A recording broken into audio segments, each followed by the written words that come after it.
नमस्कार, जय हिंद विद्यार्थियों। स्वागत है आप सभी का आपके अपने यूट्यूब प्लेटफॉर्म उदय एजुकेशन में। विद्यार्थियों, आज के स्टूडियो में बात करेंगे अर्धवार्षिक परीक्षा की दृष्टि से इम्पोर्टेंट कक्षा 8वीं का सामाजिक विज्ञान का पेपर, जो कि इस बार आपके अर्धवार्षिक परीक्षा की दृष्टि से वेरी मोस्ट इम्पोर्टेंट और वरदान साबित होने वाला है। विद्यार्थियों, इस प्रश्न पत्र में जितने भी प्रश्न बताए गए हैं सारे के सारे आपके एग्जाम में सपने वाले प्रश्न हैं, महत्वपूर्ण प्रश्न हैं।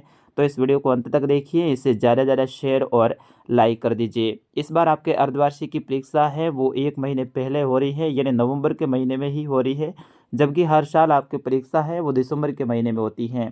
तो आपको तैयारी का समय नहीं मिल पाया है, यहाँ से आपको काफ़ी फायदा होने वाला है। प्रत्येक प्रश्न का मैं आपको उत्तर भी बताने वाला हूँ। विद्यार्थियों, चैनल को सब्सक्राइब नहीं किया तो चैनल को सब्सक्राइब कीजिए और इस वीडियो को आपके मित्रों तक आगे भी शेयर कीजिएगा। चलिए, पहला प्रश्न है बहुविकल्पात्मक प्रश्न है। इसके अंतर्गत पहला प्रश्न है कि जेम्स मिल कहाँ का निवासी था। आपको बताना है कि जेम्स मिल है वो कहाँ का निवासी था। Ireland, Scotland, Finland, Netherland. तो विद्यार्थियों, इसका सही आंसर क्या होगा? जेम्स मिल है वो स्कॉटलैंड का निवासी था। कहाँ का था? स्कॉटलैंड, यानी ऑप्शन ब आपका सही उत्तर रहेगा। दूसरा प्रश्न है, एक से ज़्यादा स्तर की सरकारों का होना कहलाता है समाजवाद, साम्राज्यवाद, साम्यवाद, संघवाद। तो एक से ज़्यादा स्तरों की जो सरकार होती है वो विद्यार्थियों संघवाद कहलाता है। ऑप्शन द रहेगा इसका सही आंसर, संघवाद। संघवाद क्या होता है? एक से ज़्यादा स्तर की सरकार का होना। अगला है, चंपारण आंदोलन की शुरुआत हुई थी। आपको बताना है चंपारण आंदोलन की शुरुआत कब हुई थी। 1912, 1920, 1922, 1930। तो विद्यार्थियों, इसका सही आंसर होगा चंपारण आंदोलन की शुरुआत है वो 1920 में हुई थी। ऑप्शन ब रहेगा इसका सही आंसर, 1920। अगला है, भारत का पहला इस्पात उत्पादक केंद्र है। आपको बताना है भारत का पहला इस्पात उत्पादक जो केंद्र है वो कौन सा है। तो विद्यार्थियों, इसका सही आंसर होगा आपका भारत का जो पहला इस्पात उत्पादक जो केंद्र है वो रहेगा आपके यहाँ पर मेरे हिसाब से जमशेदपुर। ठीक है। अगला है, वर्ष 1959 के प्रारंभ में विश्व की जनसंख्या कितनी थी। तो 1959 के प्रारंभ में विश्व की जनसंख्या है वो 3 अरब थी, यानी ऑप्शन स रहेगा इसका सही आंसर। कितनी थी? 3 अरब थी। ठीक है।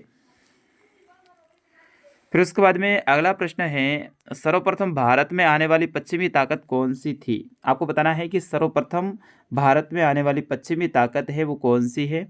तो इसका सही आंसर आपका रहेगा पुर्तगाली। पुर्तगाली थे। इसमें वास्को डिगामा नामक व्यक्ति 1498 में भारत आया था। कब आया था? 1498 में। ये भी आपको ध्यान रखना, कौन आया था? Vasco da Gama. अगला प्रश्न है, रिक्त स्थान की पूर्ति कीजिए, यानी खाली जगह को भरना है। जैसे कि पहला है, मालाबार तट पर होने वाला व्यापार कालीकट रियासत के नियंत्रण में था। कौन सी? कालीकट रियासत। अगला है, नील की खेती के 2 मुख्य तरीके थे।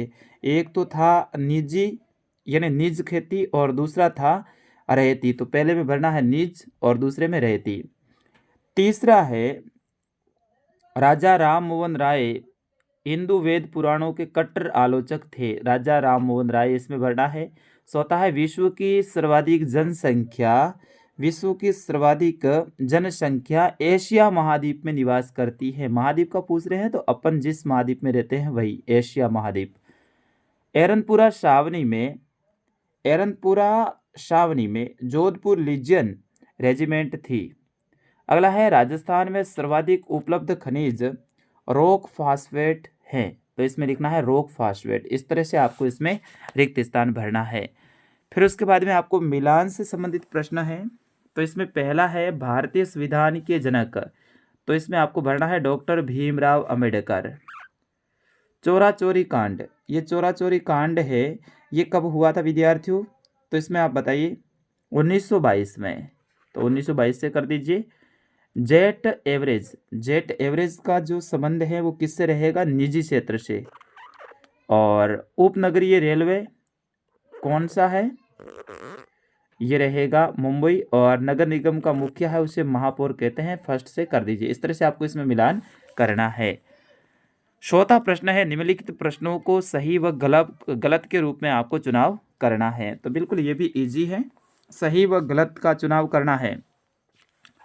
अंग्रेजी शासन से पहले सारा अंधकार का दौर था, क्या सही है या गलत है? तो बिल्कुल गलत है, क्योंकि अंग्रेजी शासन से पहले कोई अंधकार का दौर नहीं था। अगला है, मुनरो व्यवस्था दक्षिण भारत में लागू की गई, बिल्कुल सही है। निजी कंपनियां जन सुविधाएं बहुत सारी दरों पर उपलब्ध कराती है, बिल्कुल सही है। जन्म और मृत्यु जनसंख्या परिवर्तन के प्राकृतिक कारण है, बिल्कुल ये भी सही है। तो बाकी वाले सभी सही है, सिर्फ पहला गलत है। अगला प्रश्न है, जन्म दर किसे कहते हैं? इसमें आपके जो प्रश्न है इनके उत्तर देने हैं। जन्म दर किसे कहते हैं? तो 1000 बच्चों पर जीवित जो 1000 जन्म पर जीवित जो बच्चों की संख्या है उसे जन्म दर कहते हैं। दूसरा है, भारत में जन सुविधाओं की 2 कमियां हैं, वो बतानी है। जन सुविधाओं की 2 कमियां बतानी है। तो पहला आप बता सकते हैं, जन सुविधाओं की असमान उपलब्धता। दूसरा बताओ कि कई क्षेत्रों में पानी बिजली जैसी बुनियादी सुविधाओं की कमी। ये भारत की 2 जन सुविधाओं की कमी है।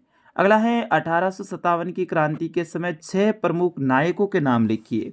नायक खूब सारे थे, इसमें 6 पूछ रहे हैं। तो आप मंगल पांडे, झांसी की रानी लक्ष्मीबाई, तात्या तोपे, बहादुर शाह जफर, नाना साहेब, कुंवर सिंह, ये आप लिख सकते हैं। अगला है, स्थायी बंदोबस्त प्रथा क्यों असफल रही?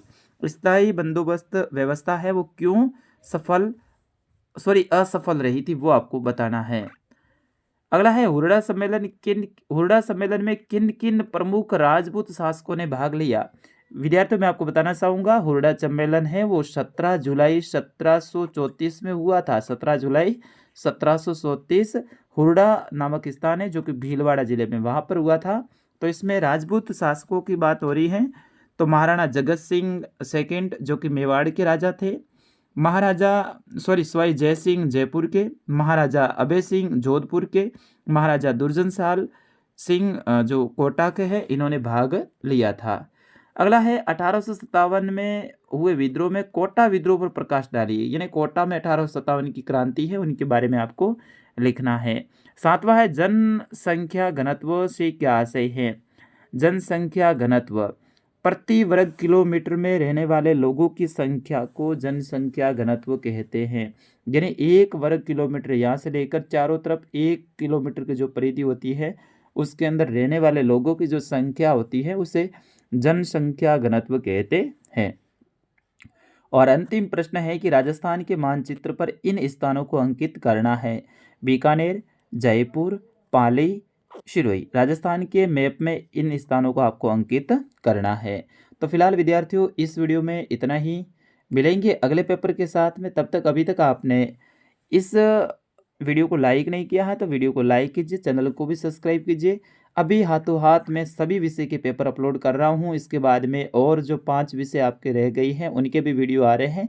तो सभी वीडियो एक साथ में आप देख लीजिए, अच्छे से तैयारी कीजिए। फिलहाल इस वीडियो में इतना ही, मिलेंगे अगले अपडेट के साथ। धन्यवाद।